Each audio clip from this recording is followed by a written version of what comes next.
दोस्तों नमस्कार। आप देख रहे हैं अपना चैनल न्यूज नशा।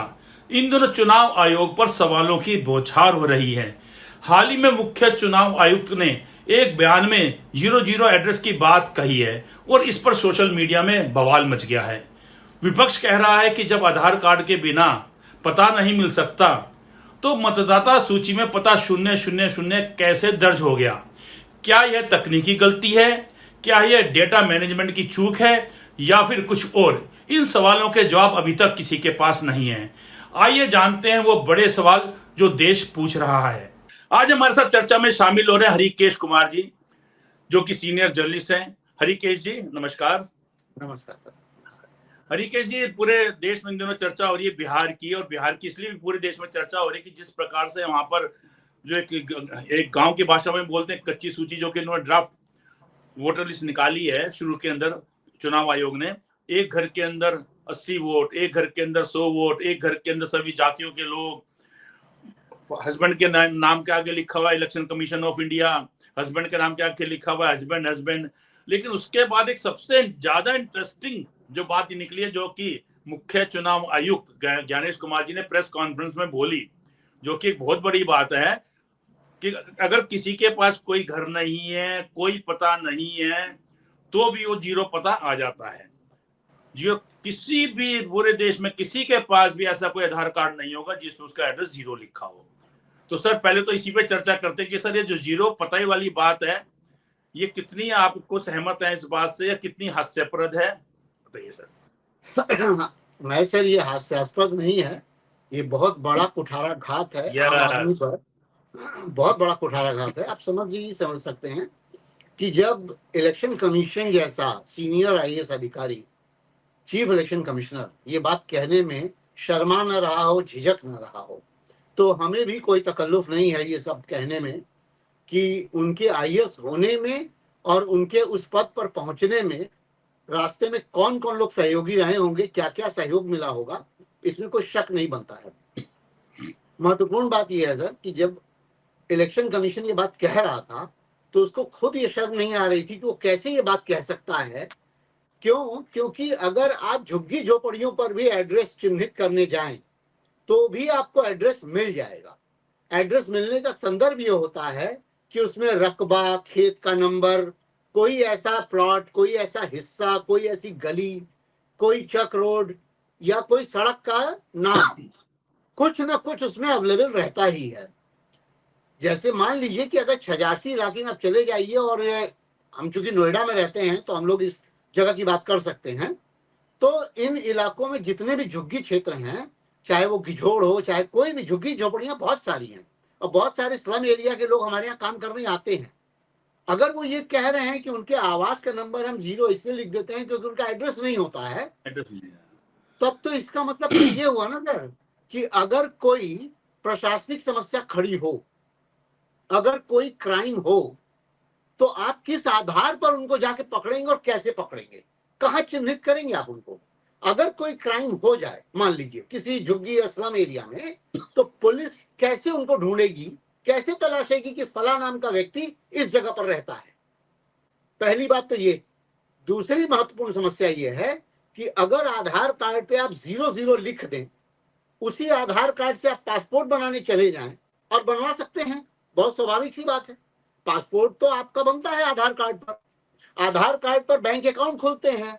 जन धन योजना में जब आप करोड़ों करोड़ बताते हैं, जिसका दावा आप खुद करते हैं, और ऐसा है भी कि भाई 40 करोड़ 50 करोड़ जन धन खाते खुले हैं, उन खातों में क्या एड्रेस है ही नहीं?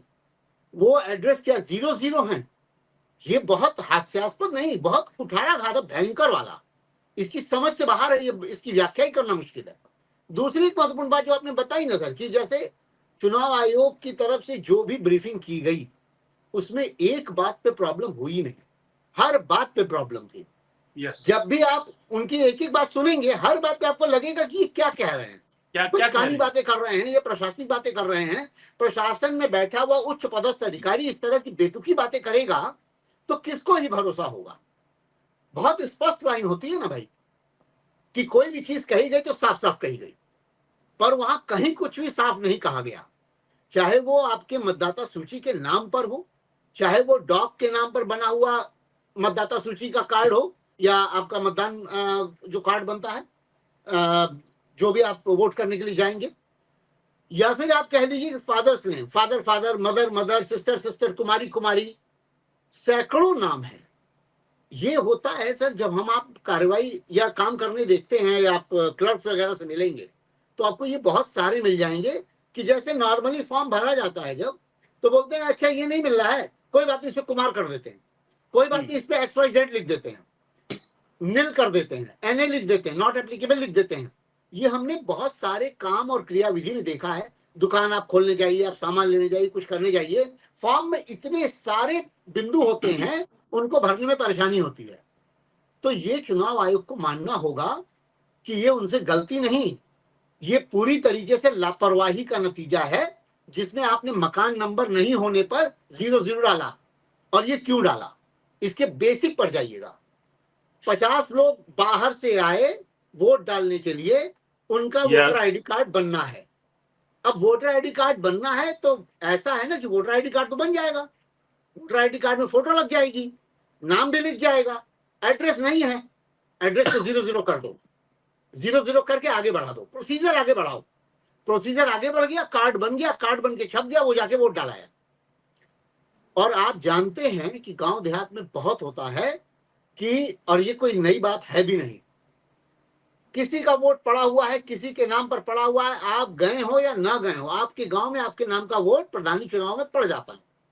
बिल्कुल ये विधानसभा के, हाँ बिल्कुल पड़ जाता है, क्योंकि लोकल लोग ही तो होते हैं ना आसपास वोट करवाने वाले। पूछा भैया इनको जानते हैं, बोले हाँ इनको जानते हैं, हाँ हाँ ये उन्हीं के घर के हैं, उन्हीं के घर के नाम पर वो अपने 4 वोट डाल देगा। ये छोटी मोटी समस्या नहीं है। और ये हम लोग जब इलेक्शन कवर करते हैं ना सर, तो हम लोग को आंखों से दिख जाता है कि समस्या हो रही है, और खूब समस्या होती है। चुनाव आयोग जो इस समय मांग रहा है कि आप हमको हलफनामा दीजिए, आप आश्चर्य करेंगे कि भाई जितनी शिकायतें अपोजिशन पार्टी ने या जितनी शिकायतें विपक्षियों ने की हैं चुनाव आयोग के पास एंड इलेक्शन के वक्त की ये गड़बड़ियां हो रही हैं, उस पर क्या चुनाव आयोग ने कोई डिसीजन, कोई स्टेटमेंट, कोई एक्शन लिया? सर यूपी में जो चुनाव हुआ उसमें तो अखिलेश ने विद एफिडेविट दिया हुआ है, उसमें कोई एक्शन नहीं है, उसमें तो एफिडेविट है बकायदा, उन्होंने पार्लियामेंट में जो है 18,000 शिकायतें हैं सर, पावती बोलते हैं, वो पत्रकारों को दी है। और सर सबसे बड़ी बात अभी शिकायतें सुनने में आती हैं। और सर सबसे बड़ी बात अभी देखिए कि इन्होंने 11 डॉक्यूमेंट मांगे थे, उसके अंदर आधार कार्ड को इन्होंने नहीं माना था, जिसकी वजह से मामला सुप्रीम कोर्ट पहुंचा था शुरू में ही। वोटर कार्ड को नहीं माना था और राशन कार्ड को भी नहीं माना था।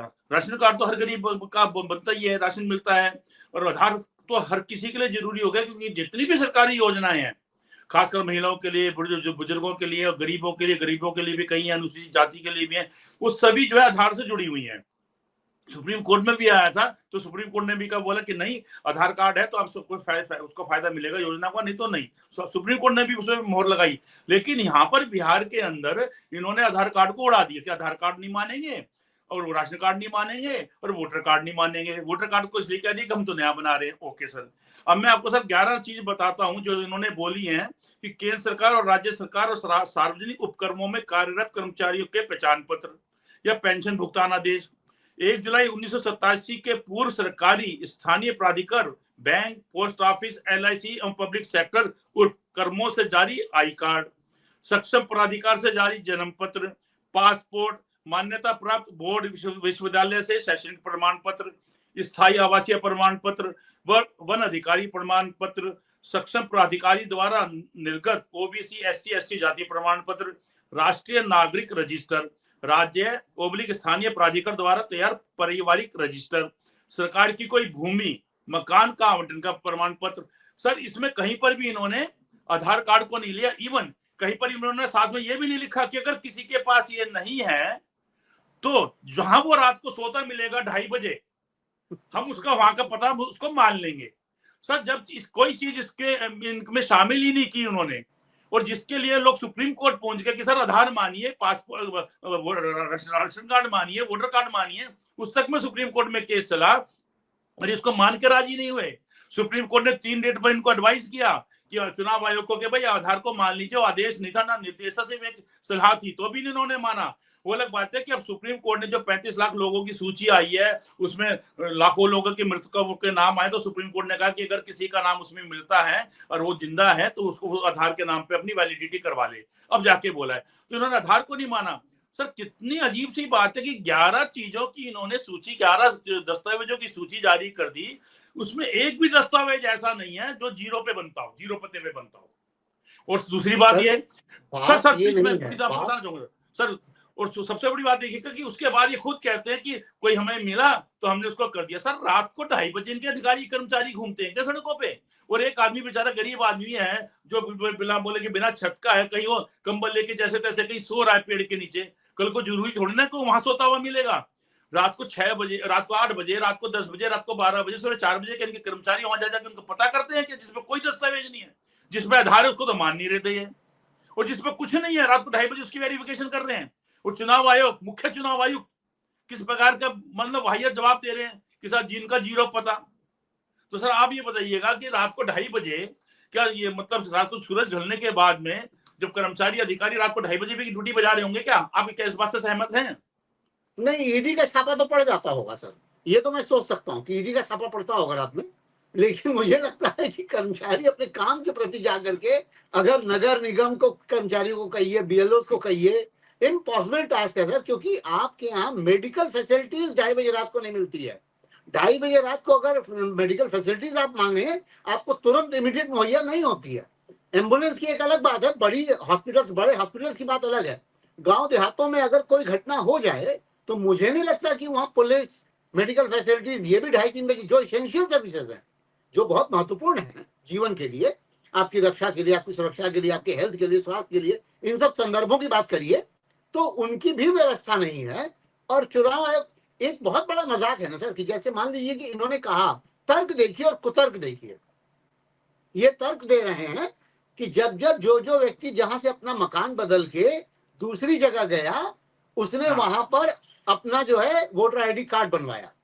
आप अपने जीवन में सोचिए कि आपने कितनी बार इतनी मुस्तैदी से वोटर आईडी कार्ड, जबकि हम लोग पढ़े लिखे वर्ग में आते हैं, हम लोग समझदार वर्ग में आते हैं। मैं अपनी भी बात करूंगा, आपकी भी बात करूंगा, तमाम ऐसे जर्नलिस्टों की बात करूंगा जो स्क्रीन पे बैठ के तर्क दे रहे हैं। उनको ये समझ नहीं आ रहा है कि उन्होंने खुद अपने मकान जब बदले हैं तो कब इतनी मुस्तैदी से वोटर आईडी कार्ड बनवाया है, कब इतने चपल रहे हैं कि जैसे ही उन्होंने शहर बदला वोटर आईडी कार्ड उन्होंने बनवा लिया, और कब इतना चुनाव जो प्रक्रिया है, वो पूरा इलेक्शन की जो सिस्टम में आप कहिए अधिकारियों की, वो कब आपको वोटर आईडी कार्ड इतनी जल्दी बना के दे देता है। इसके अलावा उसमें एक फॉर्म है जो आपका वोटर कार्ड होता है पुराना, उसको सरेंडर करना होता है, फॉर्म भरना पड़ता है सर। यही मैं कह रहा हूं कि उस प्रक्रिया में जाना ही दुष्कर है। और ये बात ये कह रहे हैं कि जिसने जहां जहां अपना मकान बदला, फिर वो लेबर की बात कर रहे हैं। लेबर कब इतना मुस्तैद होता है, वो 2 जून की रोटी कमाने में परेशान होता है सुबह शाम, वो जाके वोटर आईडी कार्ड बनवाएगा। वोटर आईडी कार्ड से पहले, वोटर आईडी कार्ड से पहले सर वो अपनी नौकरी तलाशेगा, तनख्वाह निकालेगा, पैसा कमा करके उसको घर भेजने की जिम्मेदारी निभाएगा, खाना पीना की व्यवस्था करेगा।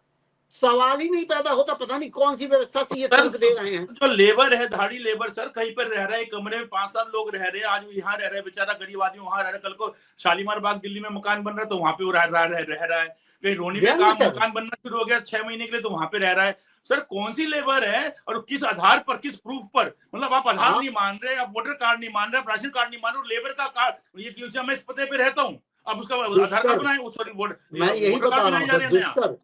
दुष्कर रिपोर्टिंग आप देखिए, मैं सीधा नाम ले रहा हूँ, इंडिया टीवी जैसे चैनल, आज तक जैसे चैनल, एबीपी जैसे चैनल, इनके रिपोर्टर उस आदमी के पास चले जा रहे हैं कि जिस कमरे में 26 लोग रहे हैं, वो आदमी भी बड़े सहजता से बोल दे रहा है कि ये सब आते जाते रहे हैं।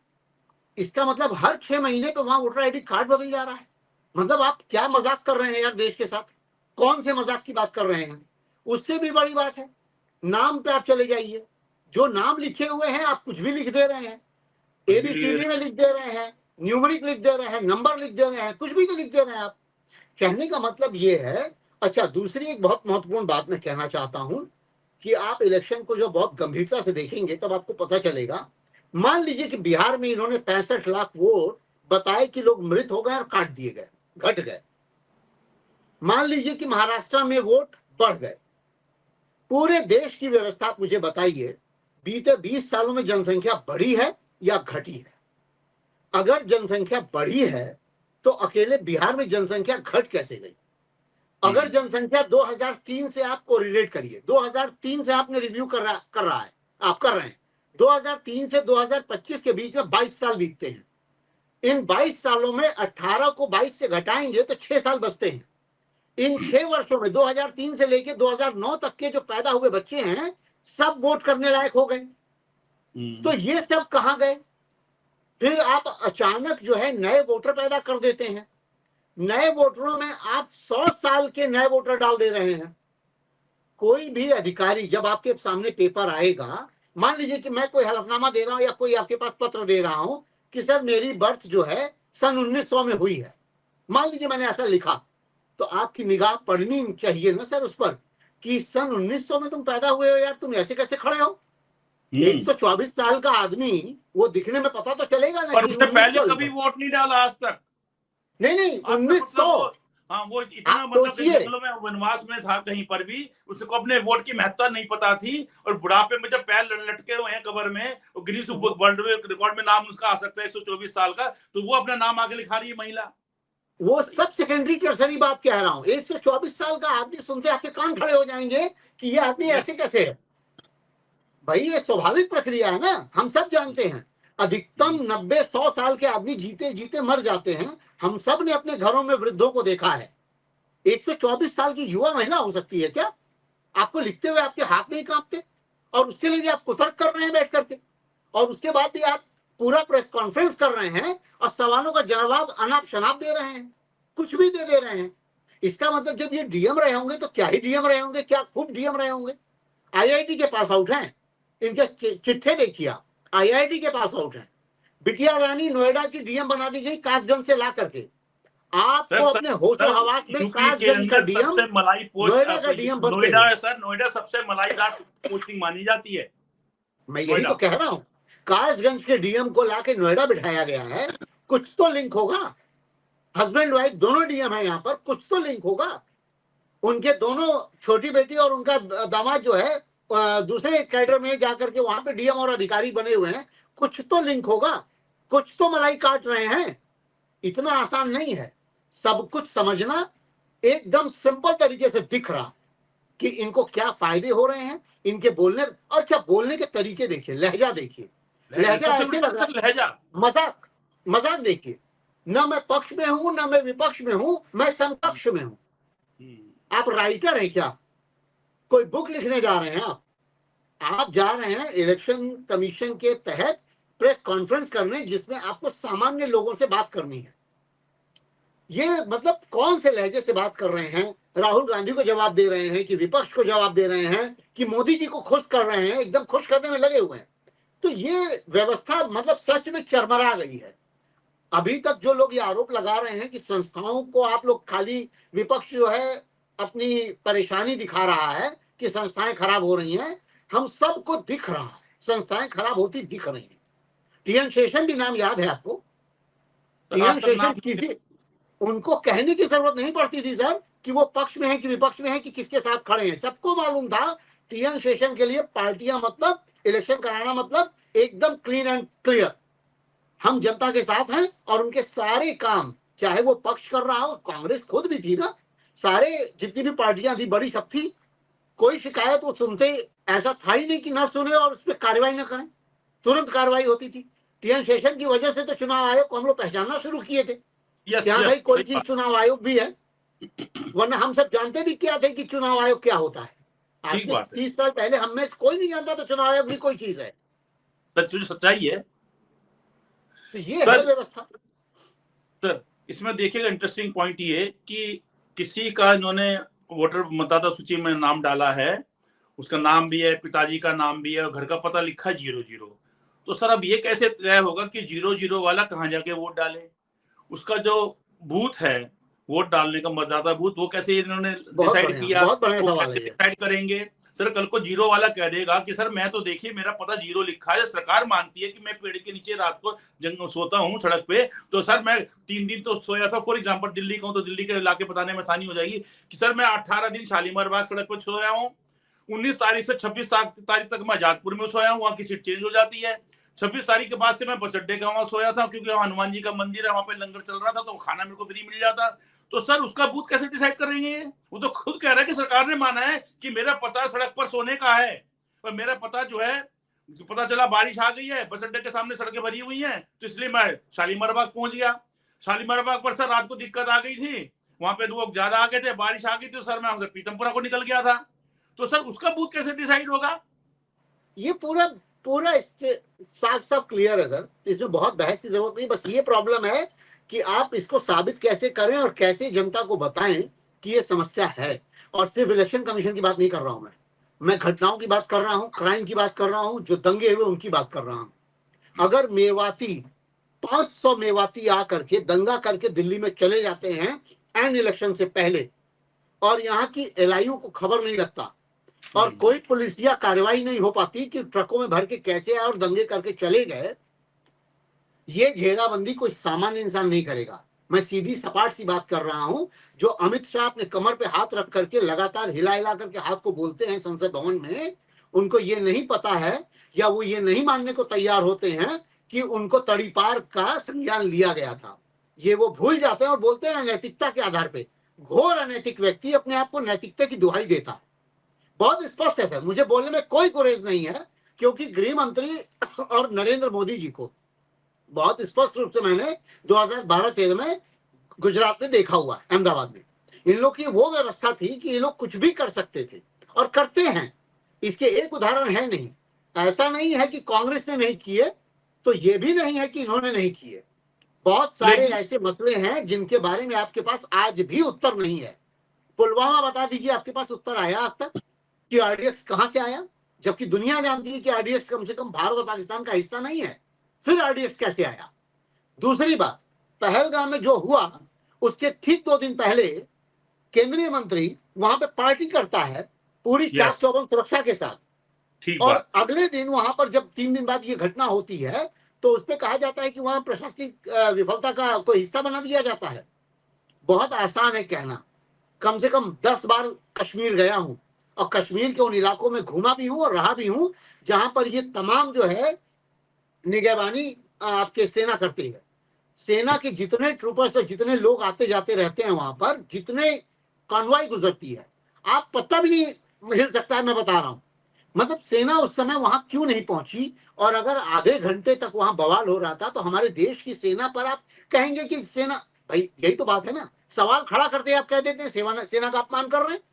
अरे सेना का अपमान नहीं हो रहा है तो और क्या हो रहा है मुझे बताइए? आधे घंटे तक 4 आतंकवादी वहां पर तांडव रच रहे थे और सेना आधे घंटे में पहुंच नहीं पाई, और आप बताते हैं कि 22 मिनट में पाकिस्तान को आपने ध्वस्त कर दिया। हाँ, 22 मिनट में पाकिस्तान को, उनके कई शहर हमारे कब्जे में दिखा दिए थे सर। 22 मिनट में पाकिस्तान को ध्वस्त कर दिया और आधे घंटे में वहीं पड़ी हुई सेना बैसरन घाटी पहुंच नहीं पाती है। मजाक बना दिया है आप लोगों ने, विशुद्ध रूप से मजाक बना दिया है ना। प्रॉब्लम यह है कि संसद भवन में जैसे ये बात बोलना शुरू करिए, वो शोर मचाएंगे कि आप अपमान कर रहे हैं सेना का। तो सेना का अपमान तो आप खुद भी कर रहे हैं।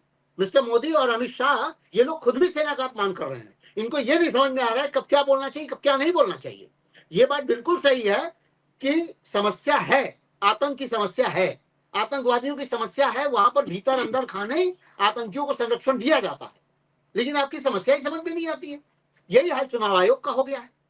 उनकी समस्या नहीं समझ में आ रही है कि वो कुछ भी अनाप शनाप बोले जा रहे हैं और हम उसे मानने को बाध्य होने चाहिए। ये बात भी इलेक्शन कमीशन कह रहे हैं कि आपको हमारा मानना पड़ेगा। और वो धमकी देखिए क्या दे रहे हैं, या तो हलफनामा दीजिए या देश से माफी मांगिए। आप कौन होते हैं यार? आप कौन हैं? आप कौन है जो आप कहेंगे कि देश से माफी मांगिए? आप सबसे बड़ी बात यह है कि जो एक अच्छा अधिकारी होता है उसको अगर कोई जर्नलिस्ट या कोई जिम्मेदार आदमी कोई बात भी बताता है कि फलां जगह ऐसा हो रहा है, तो ना तो ये कहता है आप रिटर्न कंप्लेंट दीजिए, ना वो ये कहता है कि आप कोई एफिडेविट दीजिए। जैसे एज ए जर्नलिस्ट हम लोग जब प्रिंट के अंदर तो तुरंत कार्रवाई होती है, प्रिंट में अगर हम बहुत सीनियर ऑफिसर को भी फोन लगा, कि प्रिंट में हमेशा था कि दूसरी पार्टी का वर्जन जरूर आना चाहिए, जो उसके बिना हम लोग खबर नहीं करते थे, उसका पक्ष आना चाहिए। तो अधिकारी सर आधे घंटे में जवाब देते थे तुरंत कि आपने बहुत अच्छा करा, हमें बता दिया, और सर मैं ये एक्शन ले लिया, या मैं एक्शन लेने जा रहा हूँ, और ऐसे ऐसे मैंने नीचे हम उसका लिखते थे, उधर फला अधिकारी ने हमें बताया कि ये हो रहा है। यहाँ पे तो सर हालत ये है कि अगर आपको बताया जा रहा है, आपके पास आपका रिकॉर्ड है, दूसरा आदमी चाहे अगर जवानी भी बता रहा है आपको कि भाई ये घर के अंदर ये पता है, ये तो आप बोलेगा हाँ जी हम चेक कराते हैं जिसको, और चेक कराएंगे तो ठीक कराएंगे। तो यहाँ तो उल्टा धमकाते हैं कि नहीं हम कुछ भी चेक नहीं करेंगे, हमारे एसडीएम, हमारे बीएलओ, हमारे सब एजेंट ठीक है, पहले आप एफिडेविट दीजिए। थोड़ा इलेक्शन के भीतर चलिए सर, थोड़ा इलेक्शन के भीतर चलिए। मैं इलेक्शन का सीन क्रिएट करता हूं। देखिए, पहले बूथ कैप्चरिंग होती थी, हम सब जानते हैं बूथ कैप्चरिंग होती थी, लूट होती थी। तो उन बूथों को कैंसिल किया जाता था, वहां पे रीपोलिंग होती थी, पूरी सुरक्षा व्यवस्था के साथ होती थी, दिक्कतें पैदा होती थी, हम सब मानते हैं। उसको दूर किए जाने के लिए ईवीएम लाया गया कि यहाँ बूथ कैप्चरिंग ना होने पाए। यहाँ ईवीएम ही उड़ा लिए जा रहे हैं। ईवीएम खराबी की सूचना जाती है, कोई प्रॉब्लम नहीं होती है, 10-10 ईवीएम बदल जा रही है। वो ईवीएम कहाँ जा रही है, किधर जा रही है, किसी के पास कोई संज्ञान नहीं। सिर्फ कह दिया जाता है कि सब सुरक्षित है, सब कुछ अच्छा है, ये कह दिया जाता है। मैं खुद आंखों से देखा हूं, इसलिए कह रहा हूं, लालगंज तहसील में आजमगढ़ के होते हुए देखा हूं। जो आपका जहां पर ईवीएम रात में जाकर रोकी जाती है रात भर, वहां की समस्या देखी है मैंने। रात में सारी ईवीएम जाती हैं और जा रही हैं, 2 बजे रात तक जा रही हैं, और सुबह 4-5 बजे तक लॉक कर दिया जाना चाहिए, वो क्षेत्र सैनिटाइज कर देना चाहिए, लेकिन होता नहीं है। वहां पे अजब अजब प्रॉब्लम है। दूसरी महत्वपूर्ण समस्या सुनिए, एंड उपचुनाव के वक्त 2018 की बात बता रहा हूं, उपचुनाव हो रहा था गोरखपुर में, राजीव रौतेला डीएम थे। इलेक्शन में 9 बजे काउंटिंग रोक दी जाती है, सुबह 8 बजे शुरू होती है और काउंटिंग 9 बजे रोक दी जाती है। 9 बजे के बाद काउंटिंग फिर से शुरू होती है 2 बजे दोपहर में।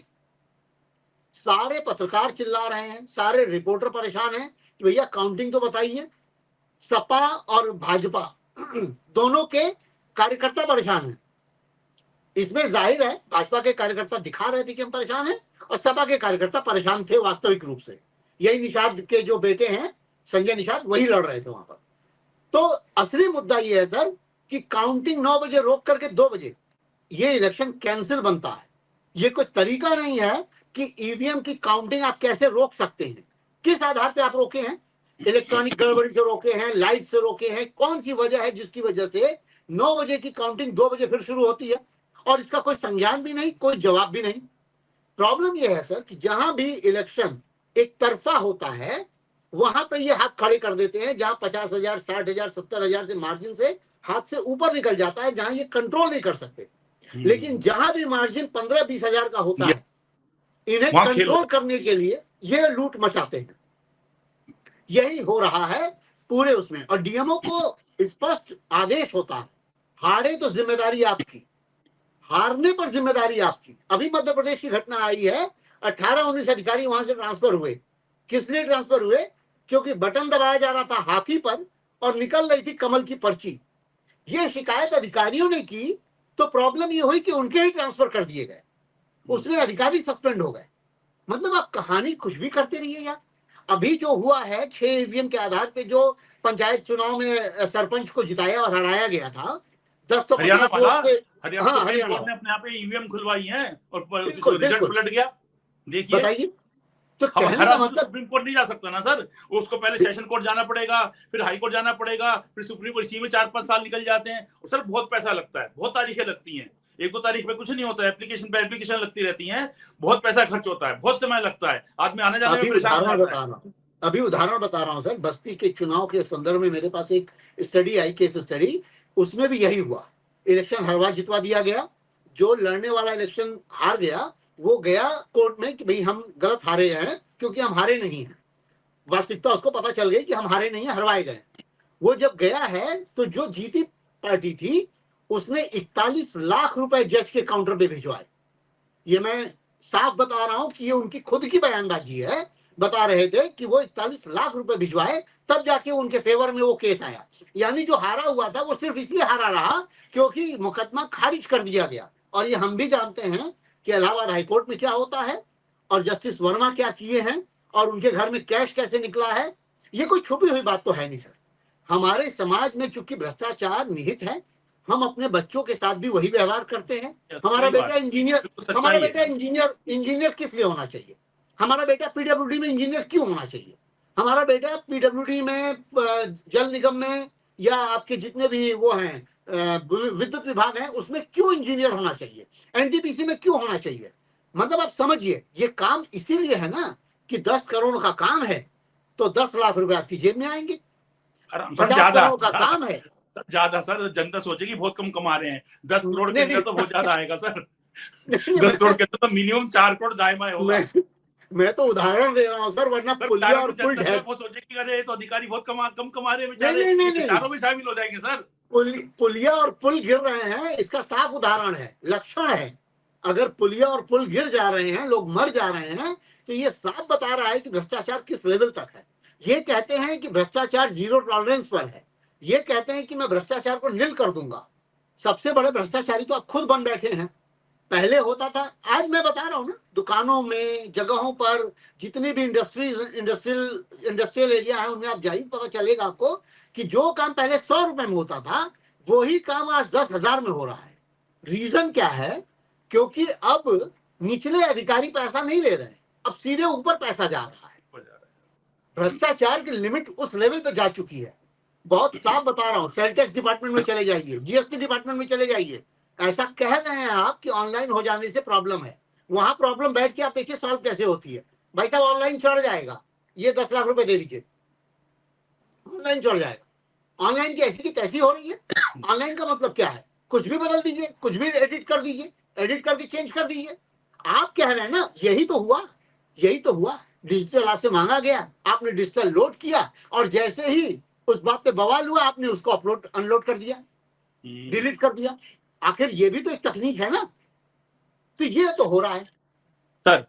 इसमें सर एक इंटरेस्टिंग बात ये है कि जो पहले ही ये मुख्य चुनाव आयुक्त हैं, शायद इन्होंने ही पहली बार एक नया नियम निकाला है जिसका कहीं कागजों में उल्लेख नहीं था ना। जो दस्तावेज इनको वोटर लिस्ट में शामिल करने के लिए चाहिए, तो उसमें भी कहीं इसका जिक्र नहीं है जीरो का, कि आपके पास कोई कागज नहीं। सर हाँ, मैं सवाल कुछ और पूछ रहा था, उससे पहले तो यही आ जाएगा कि सर सबसे बढ़िया तो ये जो इन्होंने 11 कागज निकाले हैं, वो 11 कागज जो अगर किसी के पास नहीं है तो सर वो अपने घर के बाहर लेट जाए सड़क पे। सबसे बढ़िया सर 11 कागज की जरूरत ही नहीं।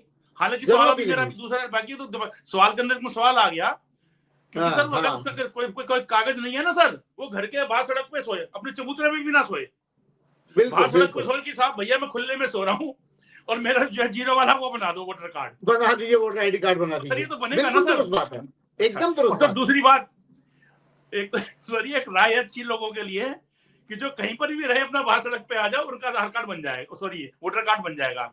नंबर 2, जो मैं पहले सवाल पूछ रहा था जो आधे में रह गया, कि सर जो मुख्य चुनाव आयुक्त हैं इस बार के, ज्ञानेश कुमार गुप्ता जी, वो देखिए कितनी इंटरेस्टिंग बात है कि पहले कभी किसी ने भी चुनाव आयुक्त ने या मुख्य चुनाव आयुक्त ने ये नहीं निकाला था जीरो वाला। इसका मतलब ये कि जो पहले जितने भी हमारी मतदाता सूची बनी, गहन पुनरीक्षण तो बिहार में हो रहा है, बाकी सब जगह तो पुरानी चल रही है राज्यों में, तो सर उसमें कहीं पर भी जीरो नहीं है। इसका मतलब चुनाव आयोग ऐसे लोगों को चुनाव से, मतदान से वंचित कर रहा है जिनके पास घर नहीं है, छत नहीं है, जो सड़क पे सोते हैं, क्योंकि इससे पहले कभी भी जीरो एड्रेस पर वोटर कार्ड नहीं बने। तो इसका मतलब जो हमारे नए मुख्य चुनाव आयुक्त है, माननीय मुख्य चुनाव आयुक्त ज्ञानेश कुमार जी, वो बहुत ही मेहनती हैं, बहुत ही जनता के प्रति का काम करने वाले हैं, कि जिस आदमी पे घर नहीं है, जो कहीं पर भी रात को सोते हुए मिल जाता है, उसको भी बकायदा मतदान का हक दे रहे हैं। जिसकी कोई नागरिकता क्या है वो भी नहीं पता किसी को, उसको हक दे रहे हैं।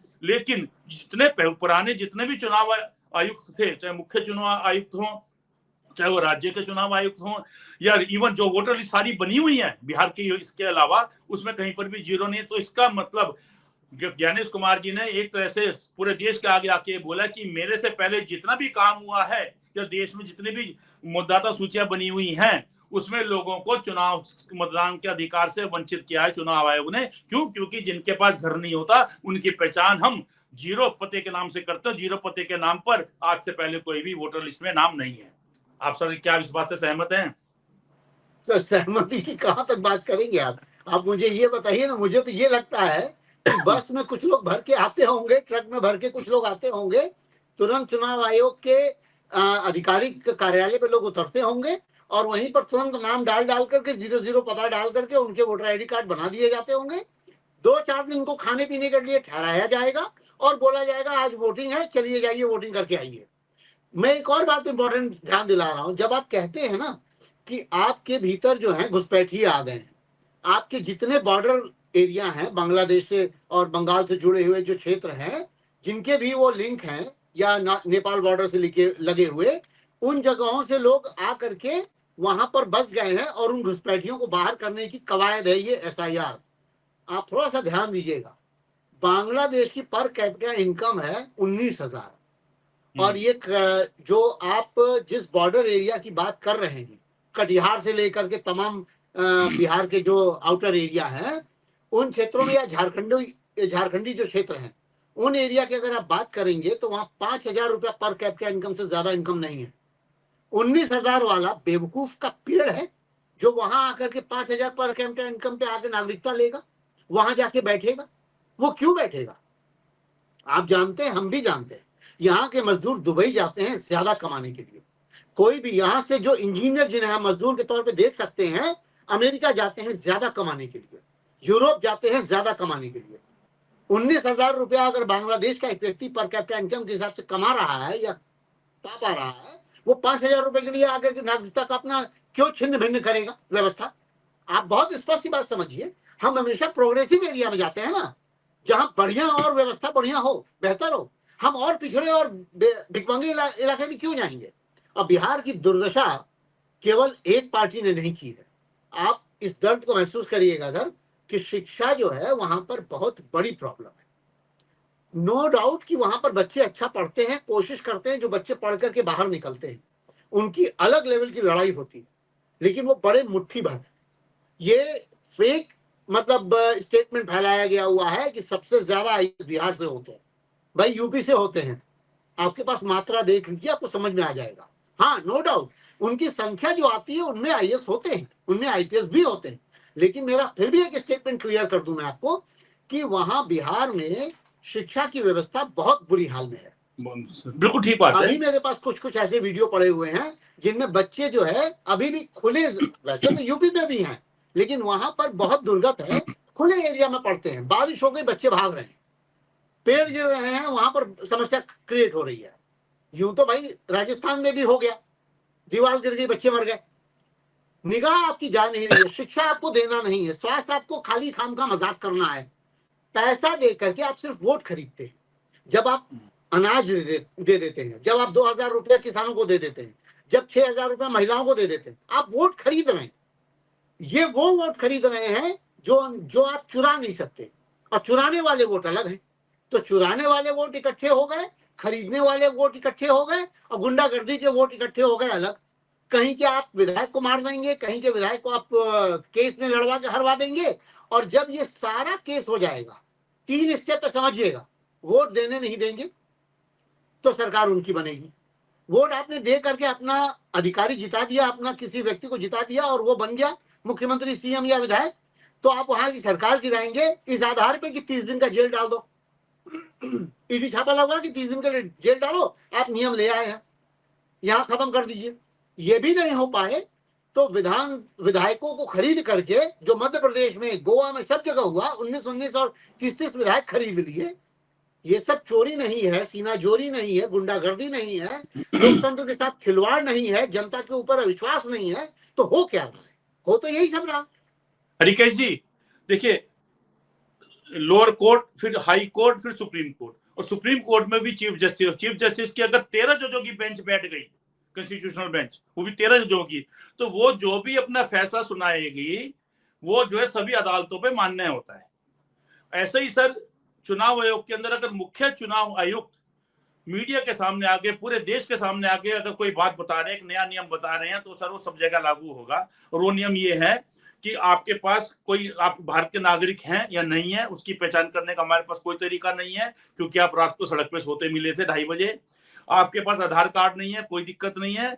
आपका क्या नाम है, आपके पिताजी का क्या नाम है, आपकी एज क्या है, कोई दिक्कत नहीं है। आप सड़क पे सो रहे हैं तो जो भी आप अपना नाम बताएंगे, पिताजी का नाम बताएंगे, वो हम करके और आपका 0 एड्रेस पे आपका आधार कार्ड, सॉरी, वोटर कार्ड बना देंगे। तो सर इसमें 2 सवाल हैं। एक वो मेरे से जुड़ा हुआ है पर्सनली, इसमें भी आप मुझे राय दे दीजिएगा, जनता से भी अपने आप जुड़ जाएगा। उससे पहले मैं ये आता हूँ कि जो 0 पते पर जो ये वोटर कार्ड बन रहे हैं, जिसमें किसकी नागरिकता क्या है उसकी कोई पुष्टि नहीं है, उसका नाम क्या है उसकी कोई पुष्टि नहीं है, उसके पिताजी का नाम क्या है वो कोई पुष्टि नहीं है, उसकी बैकग्राउंड क्या है वो कोई पुष्टि नहीं है। तो ऐसे में जो 0 एड्रेस पे ये वोटर कार्ड में बन रहे हैं, और जिसको कि मुख्य चुनाव आयुक्त, जो पूरे देश की जितने भी चुनावी प्रक्रिया है, जितने चुनावी अधिकारी सबके मुखिया हैं, वो उन्होंने खुद बोला है कि अगर कोई बाहर सो रहा है, जिसके पास कोई घर नहीं है, उसका बना रहे हैं। तो सर क्या ये एक उचित कदम है कि आपके नागरिकता की कोई पुष्टि नहीं है, नाम की कोई पुष्टि नहीं, पिताजी के नाम की कोई पुष्टि नहीं, और फिर भी हम जो है आपको मतदाता सूची में कर रहे हैं, आपको मतदान का अधिकार दे रहे हैं? या सर ये सीधी सीधी धांधली है? सर बहुत स्पष्ट बात है ना कि आप नागरिक कह रहे हैं ना, इलेक्शन कमीशन ने एक लाइन कही है कि अगर आप भारत के नागरिक नहीं हैं तो आप विधायक या पीएम या एमपी या सीएम बन नहीं सकते। आप पीएम, सीएम, विधायक या एमएलए, एमपी आप बन नहीं सकते अगर भारत का नागरिक, और हमारा संविधान कहता है भारत का नागरिक होना चाहिए, पागल या दिवालिया नहीं होना चाहिए। अगर और सर बांग्लादेशी नहीं होना चाहिए, अगर वही बांग्लादेशी अगर सड़क पर सो रहा है तो उसका वो नहीं वोटर कार्ड बना अभी आप समझ नहीं, अभी आप एक लाइन समझ नहीं रहे। मैं बताने जा रहा हूँ, बोलने जो जा रहा हूँ वो सुनिएगा। मैं सीधे सीधे बोल रहा हूँ कि पागल या दिवालिया नहीं होना चाहिए। दिवालिया नहीं है चीफ इलेक्शन कमीशन, लेकिन जो दूसरा वर्ड है वो साबित कर रहे हैं वो दिवालिया नहीं है। हाँ, वो दिवालिया नहीं है, लेकिन पहला वाला वर्ड जो है वो उन पर चस्पा होता है। वो उनको कहने की जरूरत नहीं है, उनके स्टेटमेंट बता रहे हैं, उनके वर्ड्स बता रहे हैं कि he is insane, definitely he is insane. उनका दिमाग खराब हो गया है कि वो इस तरह की बात कर रहे हैं। संवैधानिक पोस्ट पर होंगे तो होंगे, लेकिन वास्तविकता ये है देश का नागरिक नहीं, उसका नाम नहीं पता, उसके पिताजी का नाम नहीं पता, इवन बांग्लादेशियों से तो बहुत नफरत करते हैं, और बांग्लादेशी है वो क्या पता, वो इनको नहीं पता, उसका रात में सोते हुए का 2:30 बजे जाके उसका कल को 0 एड्रेस के व्यक्ति लेकर के आपके पास पहुंच जाए कि मुझे कल इलेक्शन लड़ना है, और मैंने अपना पेपर भर दिया।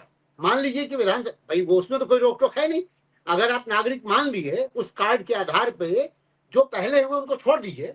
चीफ इलेक्शन कमीशन ने, ज्ञानेश कुमार जी ने ये कार्ड दिया। अब वही व्यक्ति वो कार्ड लेकर के पहुंच जाए इलेक्शन कमीशन के पास कि ये ज्ञानेश कुमार जी ने कहा था कि इसको हमारा एड्रेस नहीं, इसलिए हमारा 0-0 है, अब मैं इलेक्शन लड़ना चाहता हूं, मैं नागरिक हूं। ये तो आपने सिद्ध कर दिया। इलेक्शन कमीशन में वोटिंग का अधिकार दे सकते हो, आपने बनाया है, आपने 2 ही पॉइंट रखा है। आपने 2 ही पॉइंट रखा है कि अगर आप नागरिक हैं तो ही वोट देंगे, और जो वोट देंगे उनका कार्ड बनेगा, और जिनका कार्ड बना है उस पर एड्रेस 0-0 है। ये 3 बात क्लियर है। अब मेरे पास 0-0 का एड्रेस है, और आप ही ने कहा है कि मैं नागरिक हूं, क्योंकि नागरिक हूं तभी तो वोट दे रहा हूं। तो मैं पहुंच करके अब आपके पास पहुंचू अगर कि ये लीजिए, मैं वोट के साथ साथ अब मैं इलेक्शन भी लड़ना चाहता हूं, आप कहां से लड़वाएंगे इलेक्शन? उसको किस जगह से लड़वाएंगे? उसकी विधानसभा कैसे चिन्हित करेंगे? आप तो एक काउंटर सेक्शन बता रहे थे कि आप यहाँ पर चलिए कहाँ वोट डालेगा, उसका कौन सा प्रखंड होगा, कौन सा खंड होगा, वो तो छोड़िए, अब तो जिले और विधानसभा की बात कर रहा हूं।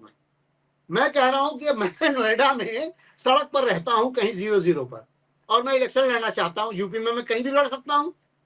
मैं आजमगढ़ से, गोरखपुर से, बनारस से, देवरिया से, इलाहाबाद से, लखनऊ से, कानपुर से, इटावा से, कहीं से भी इलेक्शन लड़ना चाहता हूं। आप कैसे लड़वाएंगे 0-0 एड्रेस के बिना? एक अनधिकार चेष्टा करते हुए मुझे आप कैसे लड़वा देंगे नागरिक समझते हुए कि आप आइए इलेक्शन लड़िए? सीईसी को ये बात समझ में नहीं आ रही क्या? ये बोलते वक्त तुमको ये बात समझ में ही नहीं आ रही है? वो आईएएस की परीक्षा पास किए हैं सर, आईएएस की परीक्षा पास किए हैं। आईएएस की परीक्षा सामान्य परीक्षा होती ही नहीं है सर। अगर इससे अच्छा तो है कि आदमी चुप लगा जाए। हमारे मोदी जी प्रेस से बात नहीं करते। नहीं, अब तो मैं सच बता रहा हूँ, मुझे तो डाउट हो रहा है। अगर आपको पता है कि हमारे मुंह से गलत बातें निकलेंगी, आप जवाब नहीं दे सकते हैं, आपकी बुद्धि का, आपके समझ के पोल खुलेगी, आप इतने अक्षमता अपना वाला जवाब देंगे, तो इससे अच्छा जवाब ना बोलिए, वो ज्यादा अच्छा है। सर मुझे तो डाउट हो रहा है कि जैसे कुछ आईएएस अधिकारी पकड़े गए थे आईएएस होने के बाद, कि वो जो है फर्जी डॉक्यूमेंट्स के आधार पे आईएएस हो गए थे, मुझे लगता है कि इनके खानदान में भी 2-4-6 निकल आएंगे अगर इनके सर्च किए जाए तो, इनके घर में भी निकल आएंगे। मुझे ऐसा पता नहीं क्यों ऐसी मतलब अंदेशा हो रहा है। देखिए सर, क्योंकि हम लोग मैं महेश गुप्ता हूँ, वो भी गुप्ता जी है सर, मैं तो उनका इतना फेवर जरूर लूंगा। नहीं, पढ़े लिखे तो लगते हैं वो। बिल्कुल नया कोट, बिल्कुल नया कोट निकाल कर लाए थे, नई टाई पहन के आए थे, चमक रही थी सर बिल्कुल। उनको पता था कि आज पूरा देश हमें देखेगा। IIT के पास आउट है सर, नो डाउट वो दिमागदार होंगे, लेकिन अब क्या है ना कि बच्चों को कैसे बनाएं। जरूरी तो नहीं है कि बाप दिमागदार है तो बच्चे भी दिमागदार होंगे, ये जरूरी नहीं है सर। लेकिन मेरा ये कहने का मतलब है कि अगर उनके पूरे उसके कच्चे चिट्ठे को निकाला जाए तो मुझे लगता है 28 डॉक्टर हैं। मतलब मैं समझ नहीं, डॉक्टर तो हम सब जानते हैं कैसे बन जाते हैं। आप क्रीमिया भेज दीजिए, आप यूक्रेन भेज दीजिए, आप रशिया भेज दीजिए, कहाँ कहाँ डॉक्टर बन के चले आते हैं, वो तो हम सब जानते हैं। प्राइवेट इंस्टीट्यूट है, प्राइवेट कॉलेज है, कैपिटेशन फीस लेते हैं। डॉक्टर का खेल तो हम सब जानते हैं, इंजीनियर का खेल हम सब जानते हैं, लेकिन IAS का भी खेल मैं थोड़ा थोड़ा जानता हूँ, क्योंकि दिया हूँ, परीक्षाएं दिया हूँ, इसलिए मुझे मालूम है कि उसमें भी कुछ कुछ खेल होते हैं, लेकिन वो होते ऊपर के ही नंबर पर। तो जब हुआ होगा तो मुझे ऐसा लगता है जब IAS निकलना शुरू हुए ना, कुछ बच्चे पकड़े जाने शुरू हुए कि ये कैसे IAS हो गया, इसने क्या फर्जी डॉक्यूमेंटेशन किया, और जिसके आधार पर वो क्लियर करता चला गया, और बाद में वो एक महिला लड़की थी वो पकड़ी गई, एक और आदमी था वो पकड़ा गया, बिहार में 1-2 पकड़े गए। मुझे ऐसा लगता है कि यहाँ पर भी समस्या है। तो खैर अपार्ट फ्रॉम दैट, उसके अलग हम बात करें इलेक्शन कमीशन के आधार पे, तो इलेक्शन कमीशन का पूरा प्रेस कॉन्फ्रेंस सुनिएगा, आपको हर बात पे हंसी आएगी। इस बात पे सबसे ज्यादा हंसी आएगी, क्या हमें महिलाओं के वो वीडियो देने चाहिए? नहीं है, कैसे अरे भावुक इलेक्शन होकर बोल रहे कमीशन हैं साहब, आपको कितना ये नहीं भावुक हो पता गए थे सर, आप देखिएगा इस बात को, बहुत भावुक थे, देश से अरे सवाल कर रहे थे।